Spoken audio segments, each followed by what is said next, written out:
نحمده ونصلي على رسوله الكريم اما بعد فاعوذ باللہ من الشیطان الرجیم بسم اللہ الرحمن الرحیم۔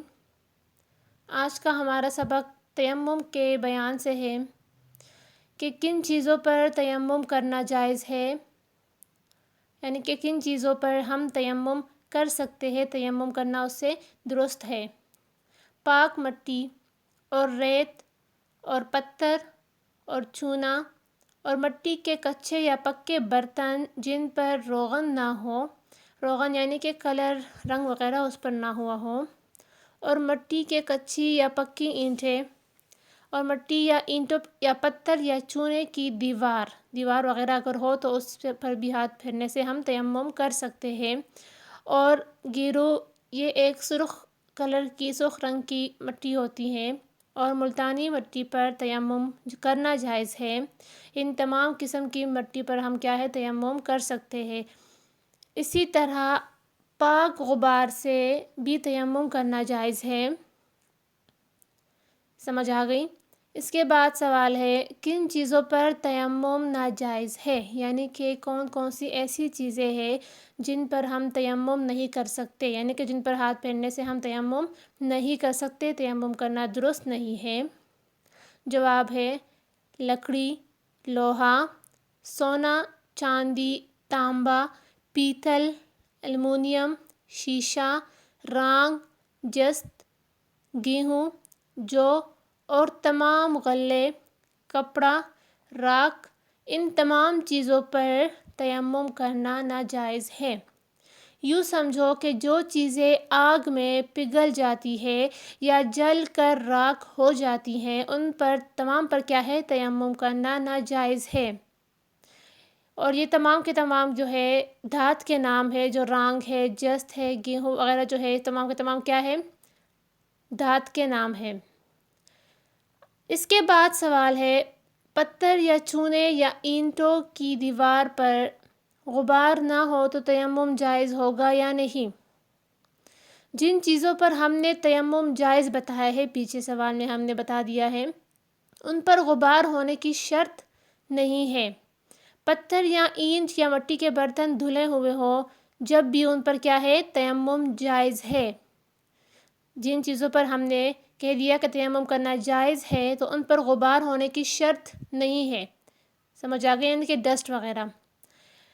اس کے بعد سوال ہے کہ جن چیزوں پر تیمم ناجائز ہے اگر ان پر غبار ہو یعنی کہ ڈسٹ وغیرہ ہو تو تیمم جائز ہو جائے گا یا نہیں؟ ہاں، جب اتنا غبار ہو کہ ہاتھ مارنے سے اڑنے لگے یا اس چیز پر ہاتھ رکھ کر کھینچنے سے نشان پڑ جائے تو اس صورت میں تیمم کیا ہے جائز ہے۔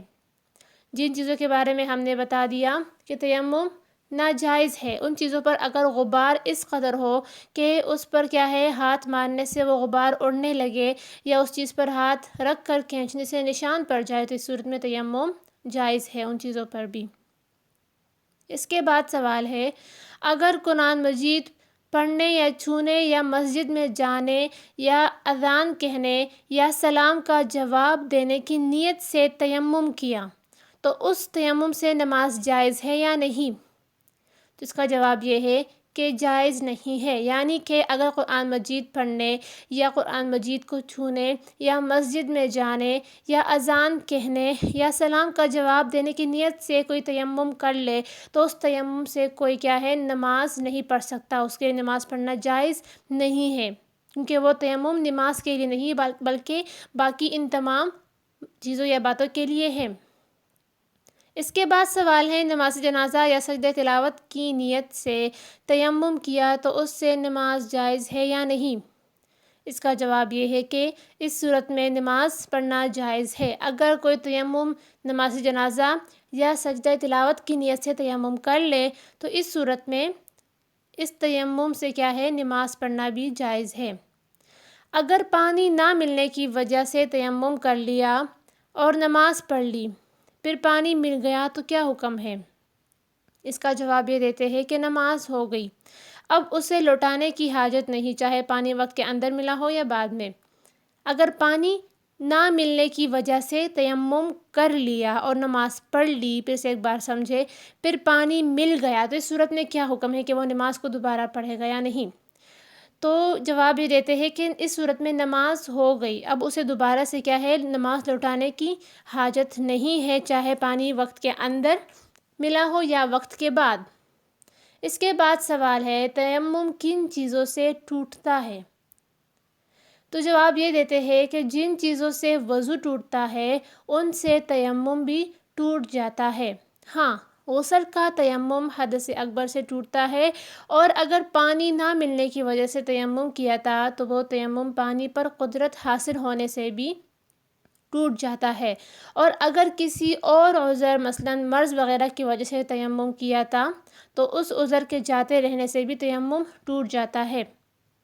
پھر سے ایک بار دیکھیں کہ جن چیزوں سے وضو ٹوٹ جاتا ہے، پیشاب وغیرہ، خون وغیرہ، اسی طرح جو ہے تو ان تمام چیزیں کیا ہے، وضو ٹوٹ جاتا ہے، اسی طرح تیمم بھی ان تمام چیزوں سے ٹوٹ جاتا ہے۔ ہاں، غسل کا تیمم حدث اکبر سے ٹوٹتا ہے، سمجھ آ گئی؟ اور اگر پانی نہ ملنے کی وجہ سے تیمم کیا تھا تو وہ تیمم پانی پر قدرت حاصل ہونے سے بھی ٹوٹ جاتا ہے،